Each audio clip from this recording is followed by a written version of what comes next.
Down the half a pound of barbecue on top. Fried. Okay. Love the reverb there. Okay. Good evening, everyone. Apologies again for the late dinner entree delivery. It looks like everyone should be served here in the next 2 minutes. So. And for those of you eating at home. Yep. Okay. Good evening to both our virtual audience on Zoom and those here in the room. I'm Matt Lowy. I have the pleasure and honor of being your chapter president, and it's great to have all of you today as we kick off October. From a show of hands in the room and then raise hands online, how many new members or first-time attendees do we have tonight? Great, welcome. Yep. This chapter's been in existence for 21 years now, and we've prided ourselves in being all about the members, so we hope that you get value over the coming months. Okay, we wish all who celebrate in the Jewish community a meaningful Yom Kippur tonight and tomorrow. We do apologize for tonight's conflict. The last few years of Jewish holy days have not worked well with being the first Wednesday of the month in our contract and our memorandum of understanding with our sister chapters. So for those who are watching on demand, that's why we post as much of our content on our YouTube channel, but we do apologize for the conflict. Okay, coming this Friday, our chapter board of officer nomination window will open. So if you have been a longtime member and you have a little bit more time for philanthropy and to be involved in the community, if you have some good ideas for the chapter and want to be a part of the board team to take the chapter to new heights, we'd love to have you. This nomination window is a self-nomination window, so somebody who's sitting next to you isn't going to nominate you and you're going to be on the ballot. But we have 2 new positions to the board to fill some gaps and needs in our assessment and from the survey feedback we're getting. So a vice president of marketing, vice president of innovation and technology, and then the in-place board positions, the vice president of communications and special projects and operations. So that'll be out in Friday's newsletter, and we'll have ballot elections in November, and then those terms would start in January. It's a 2-year commitment. But yep, we'd love to have some new members be a part of our leadership team, and even if you're not in a position to commit for 2 years, we can always use help and ideas like on like a shorter term volunteer gig basis. So feel free to get in touch with me to talk about those.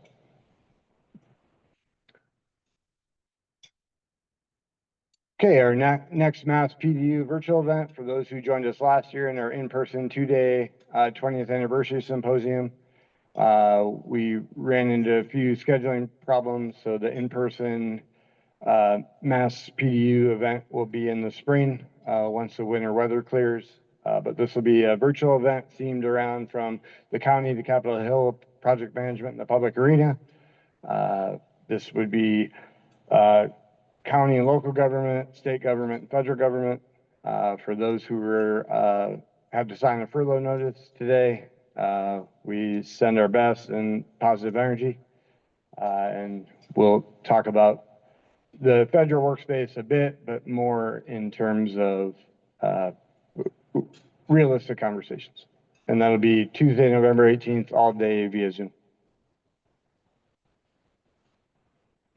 Okay, for those who checked in with Karen and Jean at the table, we have a book raffle. For those who weren't at our symposium last October, Dr. Todd Caston, who wrote the Art and Subordination, signed 200 books for us. So we're weaning down on the last ones. So if you already have one and one, if you want to give it to one of our new members or somebody at your table.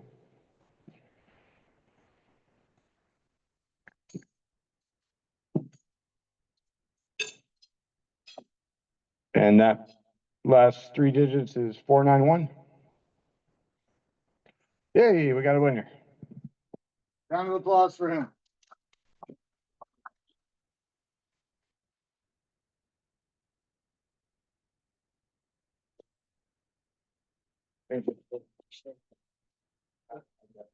Can't trust the project manager. Who can we trust?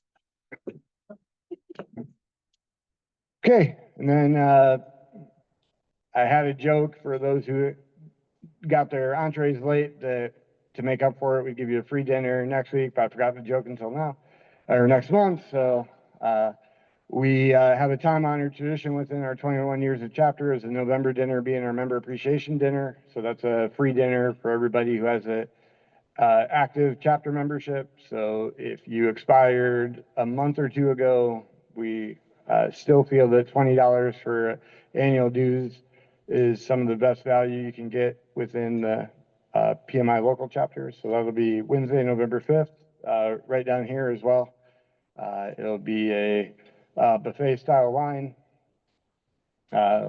Looks like that. So that'll be either, depending on how many people we have registered, either over in this corner or out in the atrium. And we'll have a state of the chapter presentation, as well as Dr. Jeffrey Jones, who's at our head table here, briefed on becoming Santa. The definition of a project is temporary in nature, and there's not a whole lot of business in being Santa Claus outside of November and December.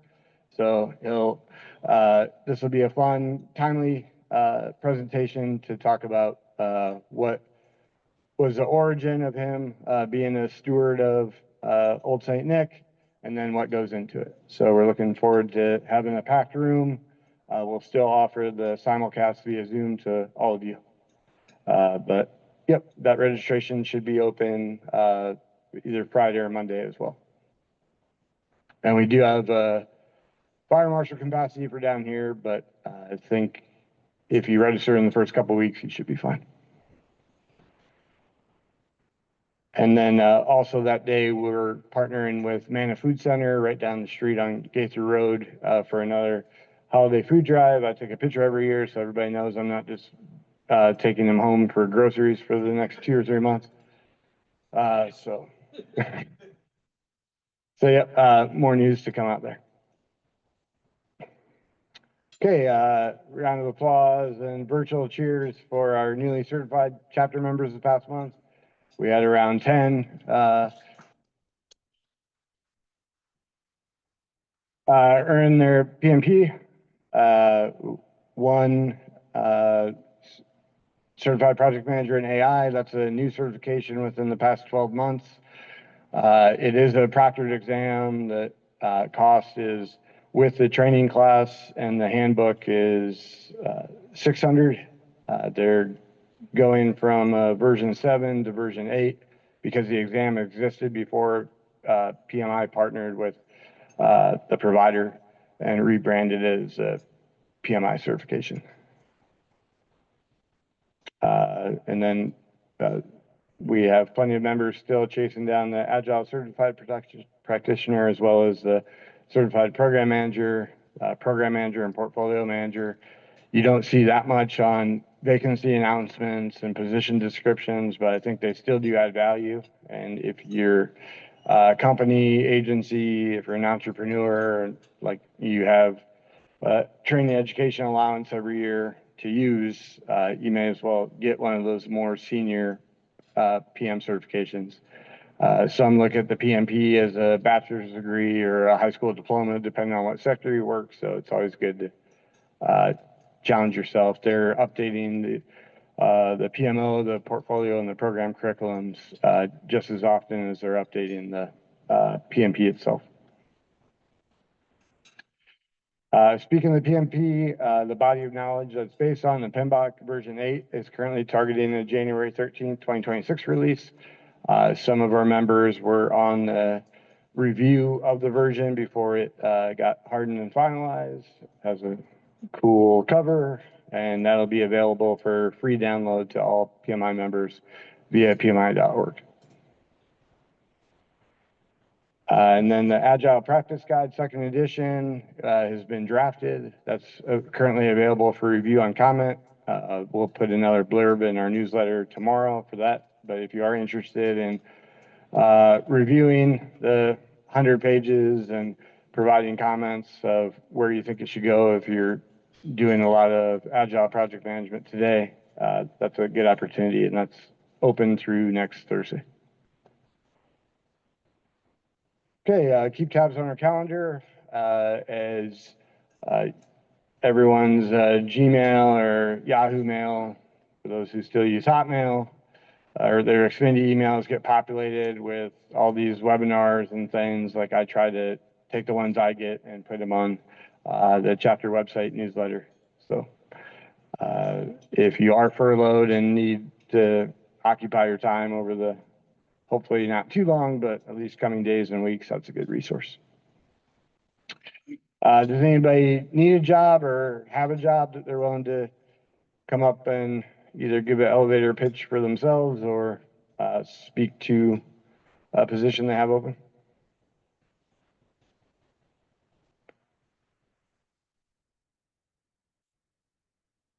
Okay, that's a good thing, I think. Okay, this Friday and Saturday, the Special Competitive Studies Association, I think, is they had an AI Expo at the Convention Center in DC earlier this summer. They're coming back with another event called AI Unlocked. That's at National Landing, formerly known as Crystal City.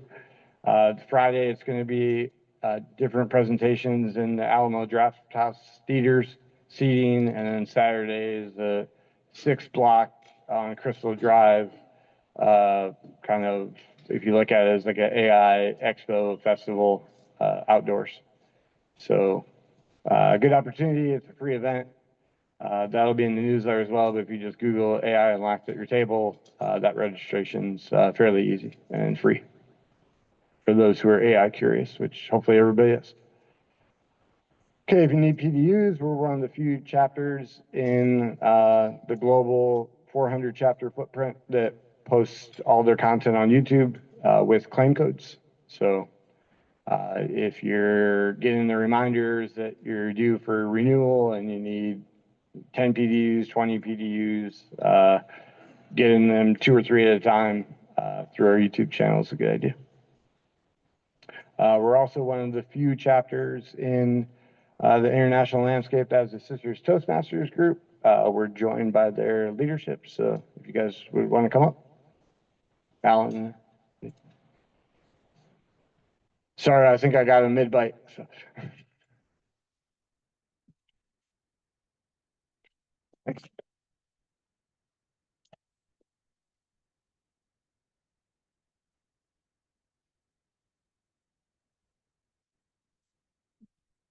Good evening, everyone. Alan and I are here to talk about the PMI Montgomery County Toastmasters Group. And for the PMI Toastmasters Group, we meet on the 2nd and 4th Wednesday on Zoom. We're a hybrid group, so we meet 2nd and 4th Wednesday on Zoom, and then the 3rd Wednesday we meet in person, currently at Rockville Library.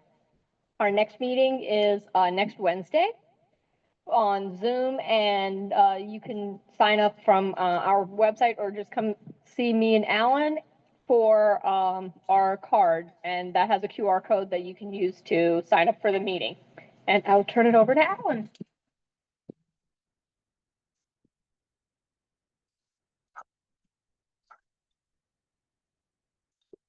And good evening, everyone. This is me, Alan, again. Tonight, I'd like to entertain you with a topic on making change. Many of us want to make a change in career, a change in lifestyle, or maybe even a change in a relationship. But let's be honest, change is hard. Why? because change is painful. Leadership author John Maxwell once said in his book, Failing Forward, that change happens under 3 conditions. First, when you hurt enough that you have to. The pain becomes a catalyst, pushing you away from a situation that you can no longer endure. Second, when you learn enough that you want to, new knowledge, new insight opens up our eyes, and suddenly change looks exciting instead of frightening. And third, when you receive enough that you are able to, the right support, resource, and encouragement can give us strength to move forward. I cannot agree more. For me, poor communication skills once cost me job opportunities and strained my relationships at home. So the pain was real. Then I witnessed powerful, inspiring speeches that lit spark inside me. I wanted to change. And finally, I was blessed with support from this amazing Toastmaster Club. Here, I've been able to practice, to stumble, to learn, and little by little, to improve. So how does Toastmaster Club help us create change? In 3 ways. First, Toastmaster Club offers a safe and supportive space, a space where we can be vulnerable, where we can reveal our weakness without the fear of judgment. Second, it offers practice and feedback. Seasoned speakers guide us, helping us to sharpen our skills, one speech at a time. And the third, Toastmasters teaches us discipline. Enthusiasm may get us started, but it is the discipline that moves us forward. So friends, if you hear that inner voice calling for a change, if you want to improve as a communicator and a leader, why not take the next step? So there's a Toastmaster table over there. Talk to us after the dinner. Thank you.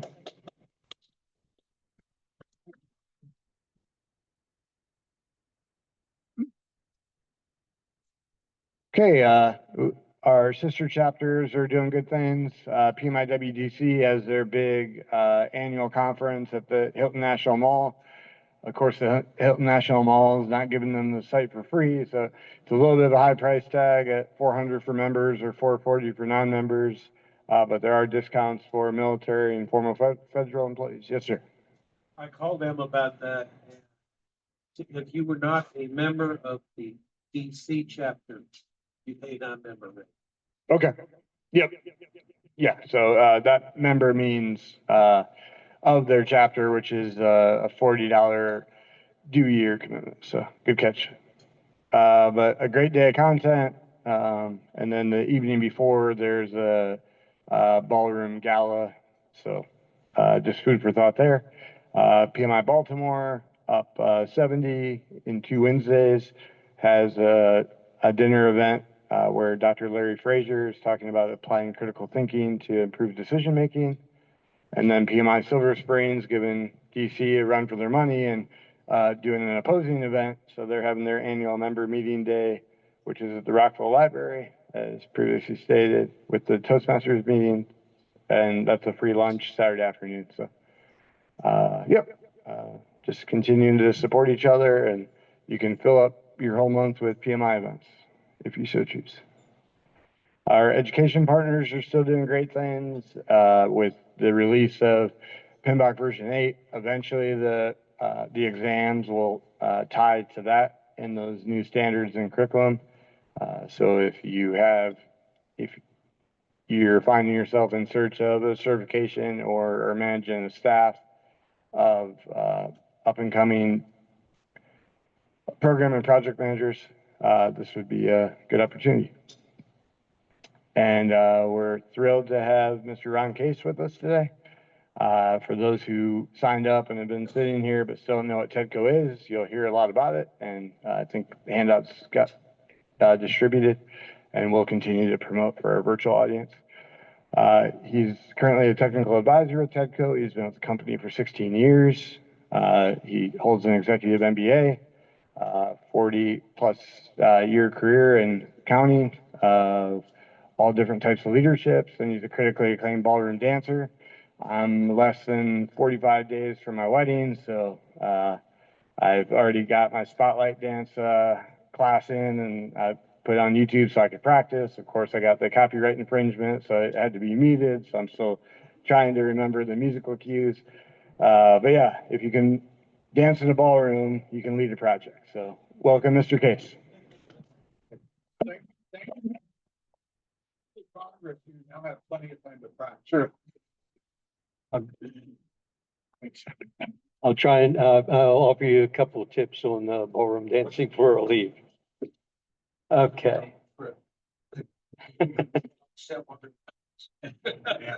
Yeah, there's a lot of that.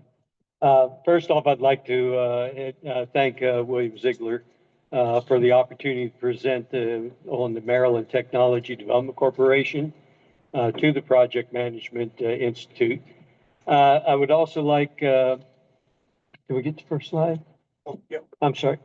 I'd like your forbearance since this is the first time that I've been giving the TEDCO executive briefing, at least the version that I have put together, which means this is executive briefing has never been briefed this way before. But we're test subjects. Well, Yes. something like that. It's more like a test for me. And I had been TEDCO for 18 years. I tell people I failed at retirement twice. All right. So I was a federal civil servant, and I had the old civil service retirement program. And people said, "Oh, you'll never retire." And I looked at that and I said, I can get 61% of my paycheck by staying to home. Why would I go to work for 39% of my pay? So I qualified to retire. I think it was in August.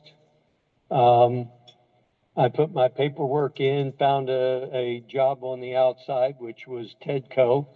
And by November the 2nd, I left. November the 5th, I went to work for TEDCO. I thought I would play for 3 to 5 years. I ended up staying for 18, which was because they kept changing the job on me, giving me promotions, and it was fun. My niece one time asked me to explain what I did because she was going to write a paper on me for her middle school presentation. And I tried explaining to her what economic development was all about. And it went, shoo. So then I talked about technology transfer and how that worked. And again, finally, I got around to it and I said, well, Millie, think of it this way. I get to work with entrepreneurs and see a lot of possible futures. And I choose the ones I like and try and help make them become real. She says, oh, you got a cool job. So I ended up staying for the 18 years. My wife pulled the plug on me, said, that's enough.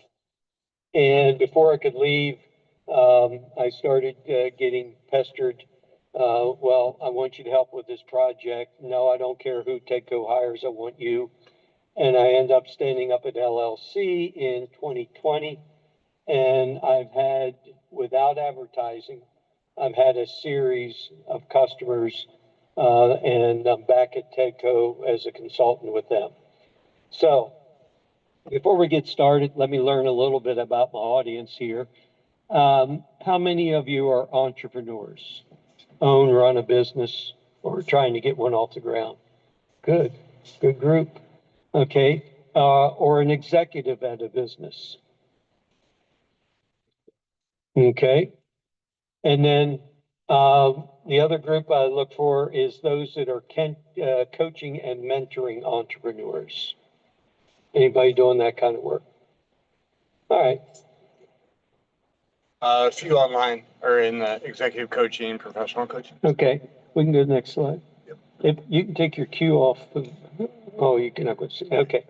Some of these slides I'm not going to talk to because they stand on their own, and as any mission statement should. But this is TEDCO's statement, a mission statement, and I hope you can see that.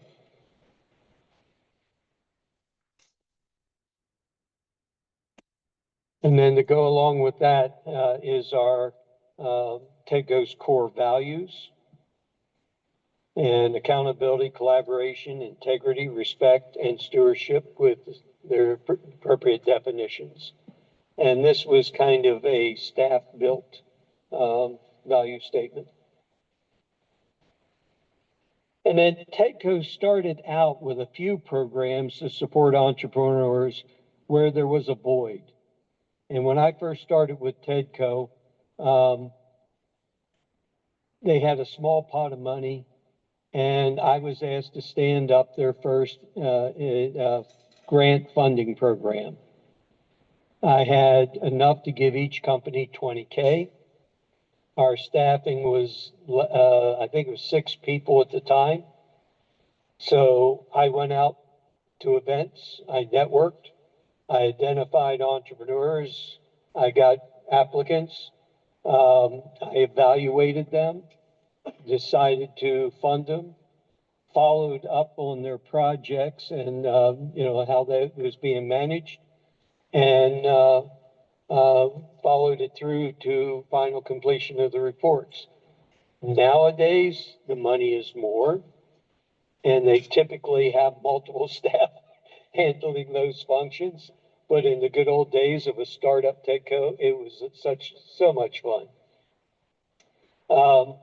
Today, it still offers a collection of programs to support entrepreneurs, but also it tries to be the glue that helps orchestrate the collective offerings that can provide entrepreneurial support. And one example of this is the TEDCO Entrepreneur Expo. You have some postcards on your table, and I'll talk to that a little bit later, but it's coming up October 21st at, quote, the hotel in College Park. Like I said, more on that later. Okay. This is what many of the entrepreneurs come to TEDCO seeking, and that's funding. What they get is due diligence on their project and assistance in evaluating, developing, and even creating a plan so that they can have a better chance of achieving what they want to do. If that sounds like project management, it is. We help them do what they desire to do and do it better than they could if on their own. And in many cases, we have programs that help them avoid dependence on funding. This is kind of the alphabet soup of TEDCO, if you will. Personally, I think this slide has the wrong title. Connection to TEDCO and the ecosystem. The connection to the ecosystem would have to list all of the state, county, city, economic development organizations, the 35 plus business incubators and accelerators that receive funding through TEDCO, numerous federal programs and offices, foundations and consortiums, and the list could go on. All focused on making things happen. All are designed to help provide the knowledge, skill, tools, techniques, necessary to meet the requirements of future customers and self-sustaining businesses. The key to that success is assessing, teaching, mentoring, coaching, and enforcing project management. We fund programs, but we follow through to make sure that they are properly executed.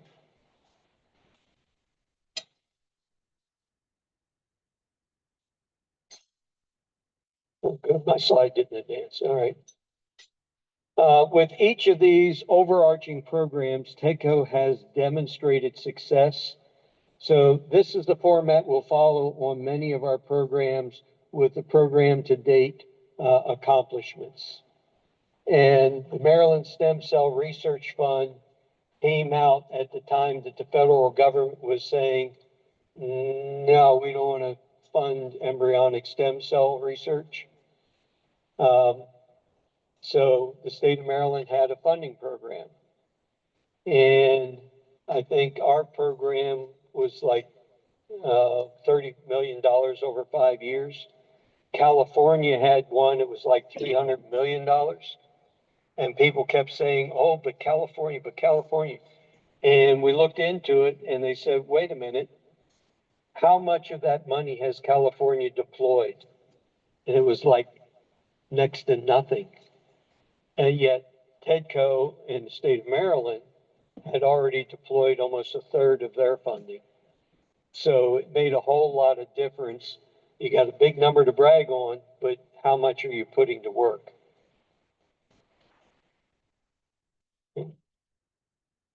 So what does the Maryland Stem Cell Research Fund do? Well, it has funding for launch, discovery, validation, commercialization, and clinical trials. And they also provide some postdoctoral fellowships. They start out working primarily in academic research and then carry it through where the technology transitions into a commercialization application. The Maryland Innovation Initiative Fund, MII.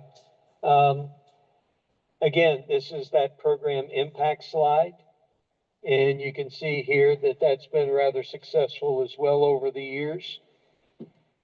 And this focuses on getting academic research out of the dusty reports that are sitting somewhere in a file cabinet and getting them in the hands of entrepreneurs, developing them so there'll be more interest to entrepreneurs, but then getting it in their hands so that it can be commercialized and actually put to work in our economy.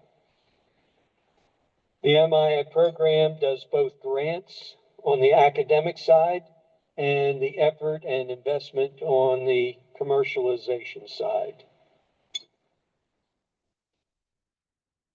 Quick question. Yeah. Like, I think when we think innovation and I have a good idea, I just need funding, like we think Shark Tank. Like if you were going to use a Shark Tank analogy for TEDCO, like what would that look like? You'll see some of that in here. I will, if I'm remiss, remind me, but I'll talk about the prelude pitch and how that helps. And then you will end up making pitches for federal funding. We have programs for that. And you'll be making pitches for TEDCO funding. And the prelude pitch helps prepare you for both of those. So those opportunities are in there. And thanks for being my straight man. Anybody has questions, I'll take them as we go or at the end, your preference. So investments. Here, entrepreneurs are able to run the deck if appropriate and if they can win the competitive process. Getting a pre-seed fund does not mean you're going to get seed and venture funding. All the TEDCO funding is competitively awarded. So you might have a perfectly good presentation that could be awarded at any point in time, but maybe you come in at a time when the competition is really tough. Okay, learn from that, maybe come back in the next round. or one of our other funds that we have. But again, it's not an automatic. If you get a pre-seed that we're going to continue to back you, it's going to be competitive each step. Thanks. Yes. Okay. And you see the amounts here. We have a concept capital. We have pre-seed, and then seed funding and venture capital. If you take a look at that, think of the concept and pre-seed are kind of like angel rounds, where you might have an individual investor that is willing to come in and put their own money down. When you get to seed round, then that might be a collection, like a angel investment group coming together. And then venture capital, sometimes called vulture capital, depending on your perspective, because that is kind of where the management, there's a management fund. Now, TEDCO has to have a track record in order to convince the legislature and the governor's office that they should continue to fund it. They have that track record. But in support of the venture capitalists outside of TEDCO, they are typically managing a fund of other people's money and promising returns that would exceed them sticking it in an index fund or, whatever, in the stock market. It's higher risk, and so they expect a higher payoff. They win the title, earn the title of vulture capitalist because they're investing in companies and expecting at least a 10x return on their investment. 10x. I give you $1 million, I want 10 million back. What is the reality of it? They may invest $1 million each in 10 different companies. Of those 10 different companies, typically 7 or 8 will fail. If it's not that high, some of them they will fail. The venture capitalists will encourage them to fail for the tax write-off. Okay, they'll have 1 or 2 companies that are successful. If they only have one that returns a 10x, well, they collected $10 million, deployed it across 10 companies, and after 5 years, they're returning their investors their original investment. They're not going to be able to raise a fund again. They're out of business, right? Because they did not return something significant. They need at least 2 companies to hit that 10x in order to be able to make that fund have been worthwhile, right? And that's the struggle they work with. And they're working with companies that are not fully formed, sometimes technologies that are not fully proven, markets that aren't proven, that haven't been validated. My heart goes out to venture capitalists. I don't want to play that game. I'm more risk adverse. So let me see, here we go. And catch up here a little bit. This is our Rural Business Innovation Initiative. So let's go through these quickly. Basically, the next series of slides provide some granularity to the investment levels and some of the programs that go with them. Funding in this program is actually by invitation. They start out working with small and emerging companies, entrepreneurs, and if they're showing promise, then they invite them to apply for the pre-seed funding. And we have the counterpart, which is the Urban Business Innovation Initiative. And right now that's specifically Baltimore City and Prince George's County. And that is run very much like the Rural Business Innovation Initiative. Now we have the concept capital. This is a relatively new fund. TEDCO's funding usually comes in relation to new initiatives that the governor's office and legislature want to address. And specifically here, they're providing some money that can support the companies across Maryland with flexible funding. And you can get capital investments here, you can get workforce development here. So that is a new one for us, new ground. The Equitech Growth Fund, I understand we've had an applicant to that. Turned out to be a very popular fund, and it's kind of an annual thing. They are getting more applications than they know what to do with, quite frankly. But infrastructure and workforce development are essential to any business.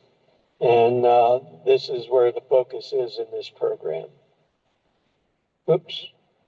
The Rural Pre-Seed Fund, I mentioned earlier by invitation, but this kind of shows you where we're looking. We've got the lower shore, the northern region, the western region, and the southern region. So we found that in the heart of Maryland, if you will, we had some high tech going up 270 and going out 270 and going up 70. And so you kind of had that core area. But then what about Eastern Shore and those 3 counties down in Southern Maryland and out in Western Maryland? And so we started having this rural approach and hopefully bringing these companies along so they can compete with the ones in the center of Maryland. Another investment tool that TEDCO has is a convertible note. It's a loan until there is a specific milestone, such as outside investment. Then it can convert to equity investment based on the same terms and conditions as the lead investor at TEDCO's discretion. So let's say we put $100,000 into you and it's carrying an 8% loan, which is kind of the market rate in high-tech startups. And that's going on. You have some years before you have to start paying interest and principal. But an investor comes in and invests, and maybe they value your company at a certain level, and they decide that shares are worth $10 a share. Okay, fine. We've got $100,000 in you. We'll take that and collect our shares. Okay? Again, that's at TEDCO's discretion, but if they like the deal, they're going to exercise that option. Seed funds. This is a $4 million a year annual fund. This is equivalent to angel level investments that I mentioned earlier. And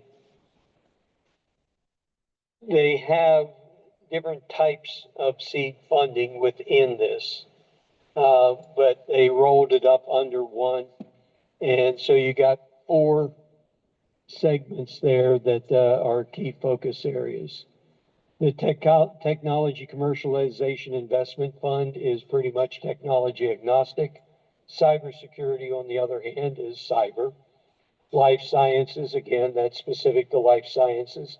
And then the gap funding, that's meant to fill in some funding if you're trying, almost like a bridge funding, if you will, to get from one state to another. This is an attractive fund. A lot of the high-tech startups like to come after this level. The venture funds, this gets a whole lot of attention from the SEC. Got to follow all those proper investment rules and everything. Lawyers do get involved. The venture capital investments can be TEDCO alone, TEDCO might be a lead investor, or they might be joining with other sophisticated investors. So maybe your company is raising a round and you've got an investor interested. You can come and approach TEDCO and say, hey, look, I'm a TEDCO company. I've got an investment round I'm raising. I got ANI or whoever, interested. Do you want to join this round? And TEDCO may very well come in and help fill out a round or move you further in the round. On the other hand, you might get interest from TEDCO. TEDCO might say, hey, we will invest in you for this amount if you can fill out your round. Now you can go to your investment that investors you're chasing and say, I've already got due diligence from TEDCO's venture fund. They're willing to share that with you if you consider investing along with us and filling out this round. And that piques their interest anytime somebody has already done due diligence on your company for an investment and is interested. Other investors say, I want to see what you see. And quick question. Yeah. And for those who are looking at the slides, the select investments or who you're currently investing in now and the select exits or who earn their way kind of out of the TEDCO investment. So they might be someone that we've invested in before at TEDCO, or they might be a TEDCO company that has never had our pre-seed or seed rounds, but is ready for venture capital and they can apply. It could be the first time that we invest in that company. thank you. Okay. The State Small Business Credit Initiative. This is some federal funding that TEDCO competed for, got grant and everything, provides capital and technical assistance. This is an example of the federal funding that TEDCO has obtained to support entrepreneurs. We love to do this. The governor's office and legislature love us to do it as well. I've run many of these federal programs that had funding. Because they're federal programs, at least the ones that I managed, I had to take and offer them nationally. But our main communication channels are Maryland-centric. The companies I meet when I go out and network in Maryland are typically Maryland-centric. And I made the federal government funders happy when 20% of that money was outside the state and 80% of it was in Maryland. That made everybody happy. So we manage the funds. In some cases, we have to take a national perspective on it, but proximity counts. Okay? Federal tech transfer programs. This is what I was originally hired to do at TEDCO and what I did primarily for the 18 years I was there. I passed that baton and now I'm back helping with the program. These programs are different. Most of the time, as I said to one table, it's better to have a friend with a pool or a boat than to own one yourself, all right? So every now and then we get an entrepreneur comes in and says, I got this really great idea, but I need $20 million so I can build this lab, hire this many staff with these skill sets, get these materials and equipment and everything so I can prove this concept works, and then it'll be a multi-billion-dollar effort, program. And like, timeout, nobody's going to give you $20 million or $2 million to stand up a lab. It ain't happening. Let's see who we can find. It might be your friend that you haven't met yet. So we take the idea out, we shop it around to the different federal research and development labs. There's 350 of those roughly in the United States. Surprise, surprise, about 90 of them are in Maryland. Again, proximity counts. We will work with any of the federal labs, but it's easy to get to the ones that you can say in the morning, hey, I need to talk to you. Can we meet over lunch and go to the lab in the afternoon and then drive home for dinner, right? Much easier that way. So we find them a new friend that has the lab, that has the staff, has all the equipment, the expertise, has the competency and capability of having done this work for years, that is interested in their idea. And often we get what's called a cooperative research and development agreement, or a test services agreement, or a material transfer agreement, some kind of an agreement where you can work with the federal government. And it might cost you 10 or 20K, which is a major discount from $2 to $20 million, okay? So that's what we do there. And these relationships are built around detailed plans calling for executable tasks with specific deliverables made to move the idea and concept forward to produce a product or service. Am I giving a project management pitch? That's what we demand of these relationships. And it's the other thing I can tell you is these agreements. I had a company come to me years ago, and they got their first agreement with federal government, ran off and paid an attorney ridiculous amounts of money to review this proposal, this grant, or not grant, this agreement, and came back and they wanted to change this word, change this paragraph, delete this, add that. And the guys on the federal side are like, man, we can't do that. All this language comes out of legislation and we can't change it. We can negotiate what goes in the blanks. And the real trick is you have to define the statement of work that goes in the appendix. And we help teach companies about that. We help them with the jargon of the federal government. We try and train them in advance. So when they go in and somebody starts talking acronyms to them, they can actually understand what a CRADA, a SIBR is, and whatever they're going to work with. All right.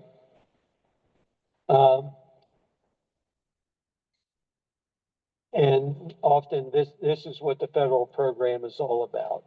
Cost avoidance, if you will. The federal programs, another measurable impact slide here. This one comes from chasing and winning federal grants and working with TEDCO provided in-kind resources, typically a couple of staff positions TEDCO offers. So we go to the federal government and say, hey, if you'll fund this kind of program, we'll put in this in-kind effort.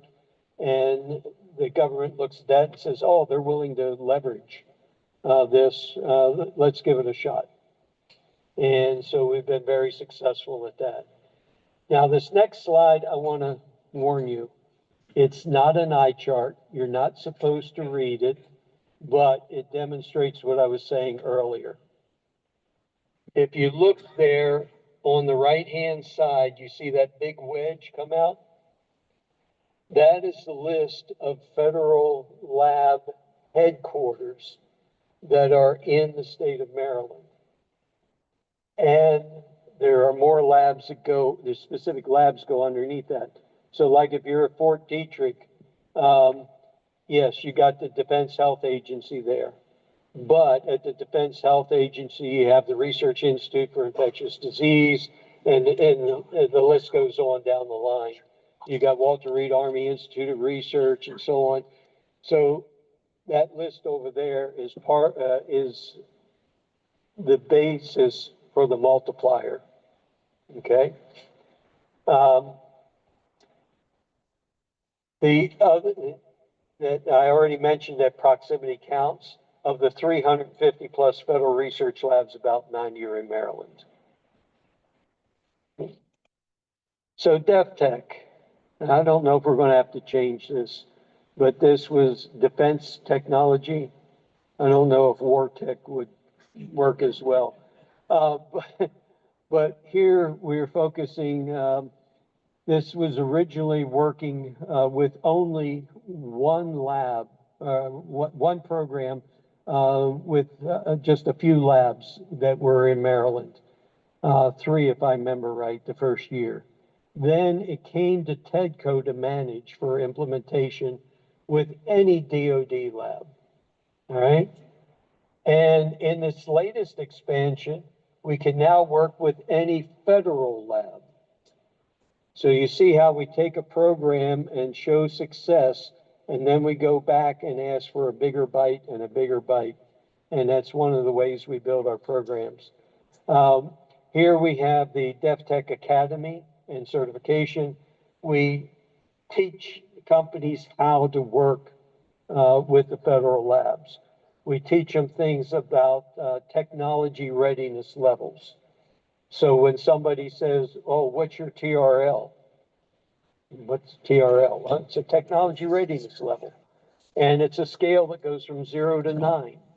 And there are different adaptations of that scale. Originally, it was NASA, and they used it as a shorthand for 0, I think I got an idea, to 9, it's space qualified and flying on a mission. All right? But the rest of the government has adopted this. So you've got a TRL scale for software. You got a TRL scale for medical devices, another TRL scale for biologics, okay? And so we take people through that, we teach them the language and everything, so when they go into these meetings, it's a productive meeting and everybody knows the same language. We're not going to teach the federal government to speak entrepreneur. We teach the entrepreneurs to speak federal government, okay?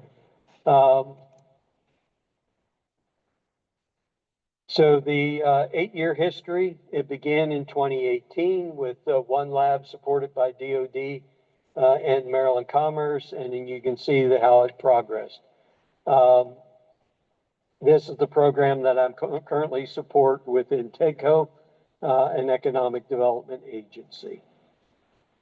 And you'll see down there, we get into some of the jargon with CRADAs and TSAs and SBIRs and STTRs, and when they learn about CRADAs and they want to go over and talk to NASA, we got to say, okay, they don't do CRADAs, they do Space Act agreements, so it's an SAA, but it's the same as a CRADA, but with this little difference, and so we get through all of that. The membership benefits here. Exclusive access to federal innovation. You can actually go to the federal government and find technology problems that they've had, and they think they have a solution, and they got a patent on it. But the government doesn't manufacture and just warehouse and distribute and sell anything, not even for themselves. So you can actually go and get a patent license from the government and take it, start a company and do commercialization with the prospect that the government might be a customer of yours because they developed that technology to solve one of their problems. Now, check it out, make sure it's good, but you know, that's one thing you can do. They have expert tech transfer guidance on how to navigate the mechanisms and personalized support of making easier licensing, testing, and commercialization through the federal governments. We hold your hand through their coaching, mentoring, and bringing in subject matter expertise that goes beyond what each of us individually on the DefTech team knows. Tailored support for commercialization, receive strategic guidance on turning research into market-ready products, including help with SBIR, STTR proposals, and investment applications. Collaborative research opportunities, partnering with top scientists and research teams through cooperative agreements that accelerate your product development. And finally, industry connections and growth, and expanding your network by engaging with key stakeholders and potential customers in both public and the private sector. The Entrepreneur Expo is a great place for that kind of networking. Here, access to innovative solutions. Collaborate with cutting-edge small businesses that bring fresh ideas and innovative technologies to market. Federal Lab likes that. You've got an idea and a solution I've never thought of. You're solving a problem that maybe I didn't think of before. We partner with companies already equipped with the knowledge and support needed to effectively navigate the tech transfer process. There's a big push right now. How many people in here have anything to do in the medical arena? Biotech or anything like that? Big push right now in the Department of War is that they want to push all the medical support earlier or forward. They no longer want field hospitals. Okay, they want the Star Trek scanner if they could get it, but they want man-portable X-ray equipment that goes forward instead of bringing the patient back. They want to be able to start treatments early on. So there's a big push for this kind of thing right now. Leveraging DefTech's proven framework to accelerate the commercialization of lab-developed technologies, creating real-world impacts. The federal labs are also interested in working with businesses across a range of industries, expanding the reach and potential of federal lab innovation. They love the dual-use technologies, because the concept that the federal government has is if you have a commercial market that goes with our federal market, then prices will come down. You'll be able to do, if you got to make a small batch of something to satisfy the federal government, it's going to be a higher price. But if you can do larger production runs, then you can lower the price, and so they like dual use. And then, of course, you support the growth of local economies by contributing to job creation, industry diversification through tech commercialization.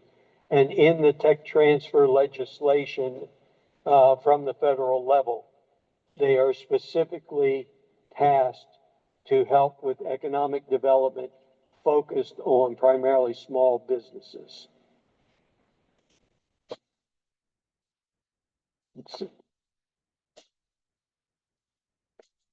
So how do you get there? There's specific requirements for applicants to meet.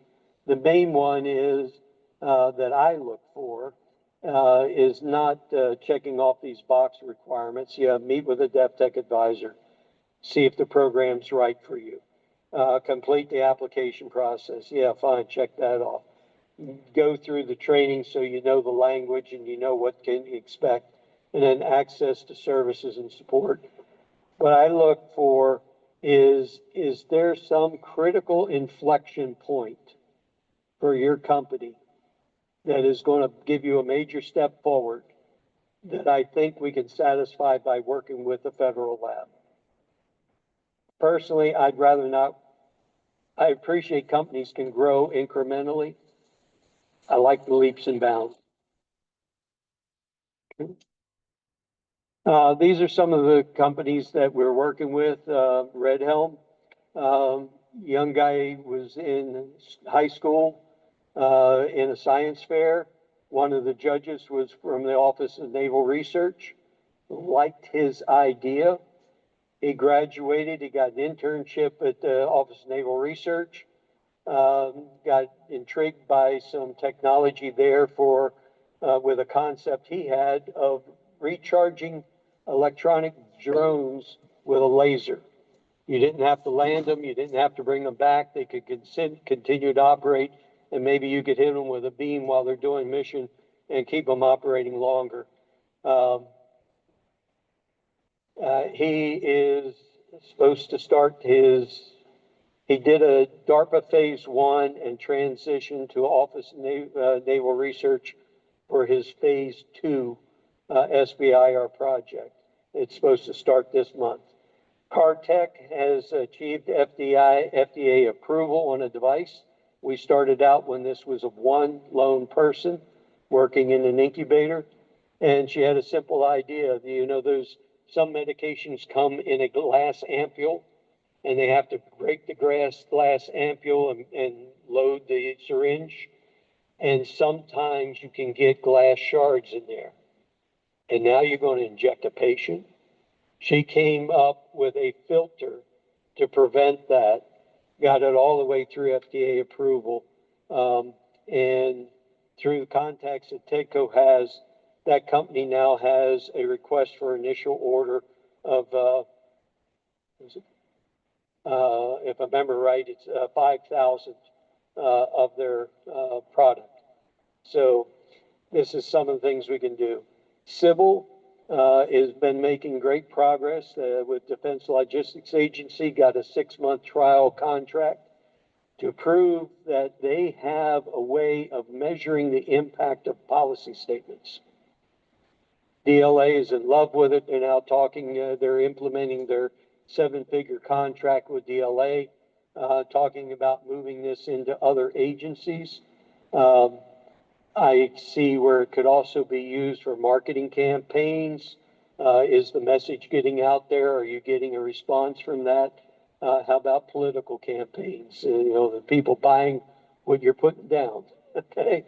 Forager station can commercially do direct electrochemical lithium extraction from saltwater brine. Why is this important? Well, if it's economically feasible, makes a whole lot of sense, because otherwise we're depending on our friends like China and Venezuela and some of those countries that really love us for our sources of lithium. So again, moving away from our reliance on rare earth metals and sources that are not always friendly. SBIR and STTR program. This is something I started 7 or 8 years ago when I was working full-time with TEDCO. And I like to say we literally start by teaching people how to spell SBIR. We work from the basics up. This is a 6-month program, typically runs January to June. And then it's against the National Science Foundation request for for submissions, proposals. Why NSF? Because they have very broad topics. They fund very early stage proof of concepts, and also they will take proposals all year round, and they have maintained themselves being the primary or the highest phase 1 funding level. All of that sounded attractive to me when I started the program, and we've stayed there. I love this because of the acronym OPM, not Office of Personnel Management. I mean, other people's money. and that's what we go after here, all right? The interesting thing here is if you look at acronyms, and you guys love government acronyms, anyhow, SBIR, Small Business Innovation Research, 1 letter for every word, right? Makes sense. Then they have a sister program, where you have to have an academic partner, okay? So this allows you, maybe you need some expertise that your company doesn't have, but you only need that expertise for proof of concept, and then maybe you don't need them going forward until it's time for the new and improved product, okay? Well, you can do that under the Small Business Technology Transfer Program. And if you follow that, STTR, well, the S stands for the first 2 words, small business. And then you have a T for technology, and then you have a TR for transfer. So 2 words for the first, one letter for the first 2 words and 2 letters for the, anyhow, government, I mean, what can you say? So go figure on that one. But we have a program, it takes you through building a proposal. You get a pink team review when you're 60% done, that's basically the narrative. Then you get a red team review when you're 90% done, and that's where you have a narrative that's been polished and a budget that matches it. And then you have the last 10% is going through and taking care of those awkward breaks and figuring out where you're going to put your figures and diagrams and how to make them support the story. Bridge is a new program that we have, and I can let you go through that a little bit. But this is augmenting the early stage companies with support they need for success. The Community Development Financial Fund, U.S. Intellectual Property Enforcement Coordinator, some of the acronyms that are laced in here. Throughout all these programs, the key essential is program management through risk-benefit assessment, communications between all participants, defined statements of work, following up on the milestones and deliverables, and in each case, the end objective is a self-sustaining business. We put together roundtables when there's an interest. So we have a group of women that want to get together and talk about issues that they have and see as female entrepreneurs and how to support each other, what's been successful, what they need help with, and so on. This is just one example, but it can be, they're ad hoc, if you will. What's the impact of TEDCO? Well, collectively, it looks something like this. TEDCO first started in the legislation came through in 98, got approved in 99, hired an executive director. 2000, they stood up and started operating. I joined in 2002 and take credit for the rest of this. All right. But typically we focus on basic project management efforts in a step-by-step process. But if you're working early stage and you're taking high risks, things are not always going to go by the plan. And often in the plans we ask for, we say, okay, what's the risk? And if you have a problem, what is your alternative? So the plans have a plan B in them sometimes. And that's where we get into the adaptive project management effort when a risk becomes a reality and an option needs to be implemented. This is the what you have on your tables as a invitation to come to the TEDCO Expo. Yeah, there's a registration fee. I don't even remember what it is, but I can tell you, you will come and you'll see representatives of the entire Maryland entrepreneur ecosystem all in one place and at one time. There'll be informational sessions and everything there with subject matter experts. Come meet with about 1,000 plus of like-minded individuals and teams working on various aspects of programs and project management. And I want to go back and make sure I covered one of the things that you asked about, Matt. We have programs that can help you. One of them we have is network advisors. And this is where people come forward and say, TEDCO, I have this expertise. If you think it'll help your companies, I'm willing to provide pro bono support 2 to 4 hours a year for companies. And it'll be like an hour at a time for a company. All right. So TEDCO will reach out and say, hey, who can satisfy this requirement we have for our subject matter expert? And then maybe you work with a company. If it goes beyond an hour or two and the company still wants to work with you, then it's fair to say, okay, Either TEDCO's got to pay me to continue working for you, or here's my rate. All right? So you can actually look at it as a customer acquisition prospect. The other thing that we have is the one program I love. It's called the Prelude Pitch. You're going to have to give a pitch somewhere in your life. It's probably important to you or your company, and you want it to go well. Come practice it at TEDCO. We will have somewhere there from our investment team. We'll have people from all of our various programs there. They will listen to your 10-minute presentation. You'll have a session with Q&A and feedback. All right? And they will tell you what they think you can do to improve your presentation. Is it a one-time go? No. You can do it and then circle back around and say, hey, if you got a slot, I'd like to sign up for the next opportunity. They do these once a month. Love that program. And this is my contact information. If you got a business card, you've already got it. If you're on the Zoom presentation or whatever, this is the slide that will get you there. And our executive director puts his information out there, but not his phone number. Yes. When a entrepreneurial entity is accepted into the TECDO ecosystem Yeah.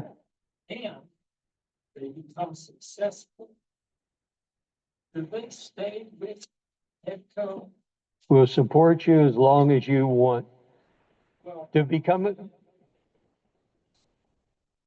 do they support TECDO? They're welcome to. Yeah, we've had some of our successful entrepreneurs come back as actually members of TEDCO staff. We've had some success. Our entrepreneurs come back as network advisors. You know, they help us review proposals, whatever. Investment?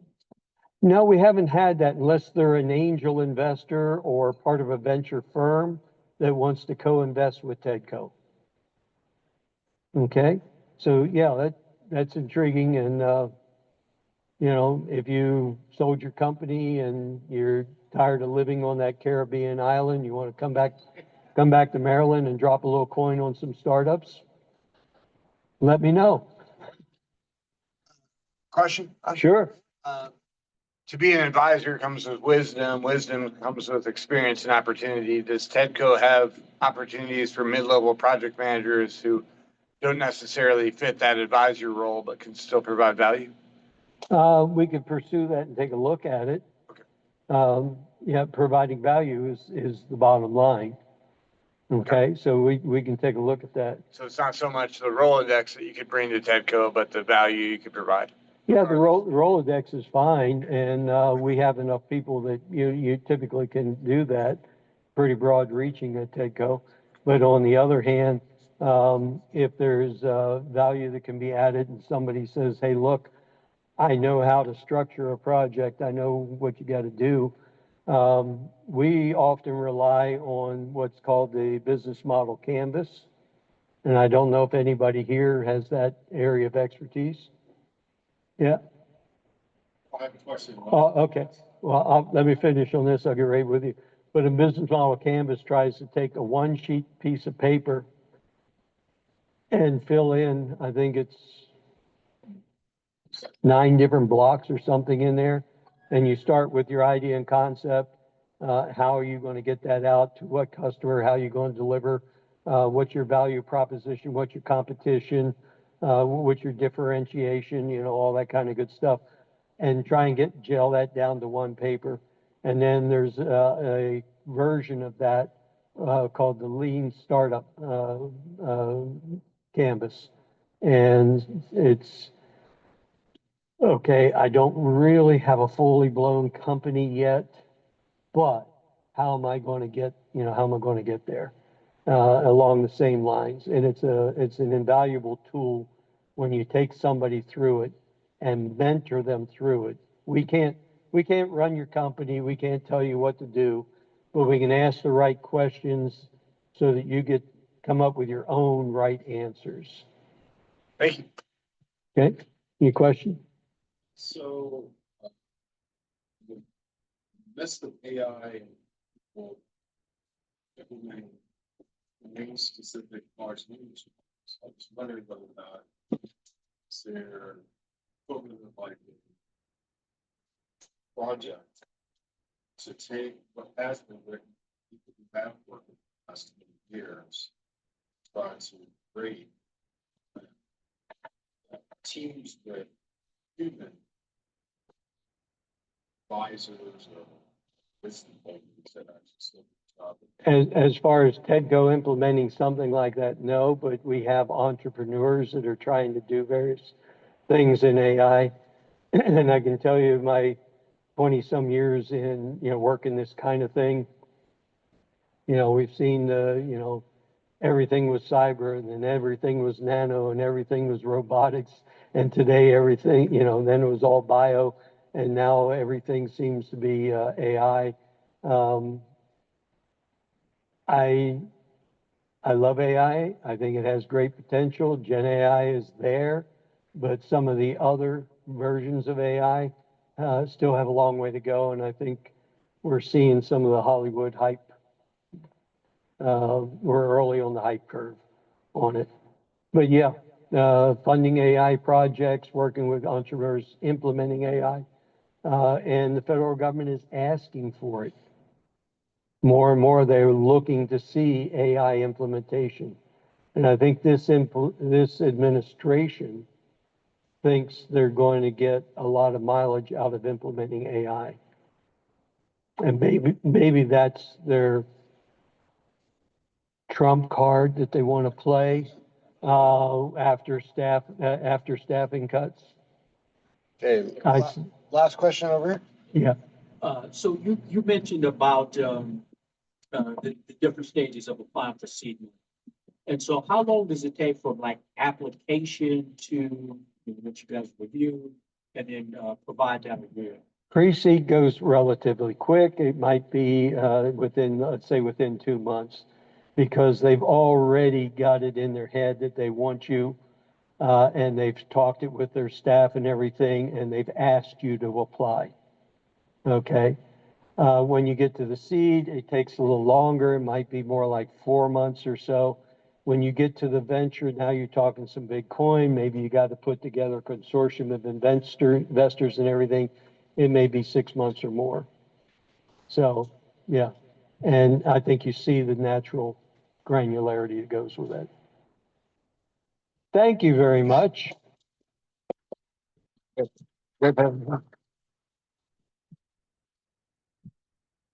Okay, I think I speak for all in the room and all online. This is very enlightening and educational. Mr. Kaese is kind enough and generous enough to stay back for a little bit for anybody in the room, and any questions online that you didn't put in chat but have asked, we can put you in touch with them. So we're up against the 9 o'clock hour. Thank you for being a member. We hope to see you back in November, in the first Wednesday in November, for the member appreciation dinner, as our way to thank you for your membership, and drive safe. Thank you.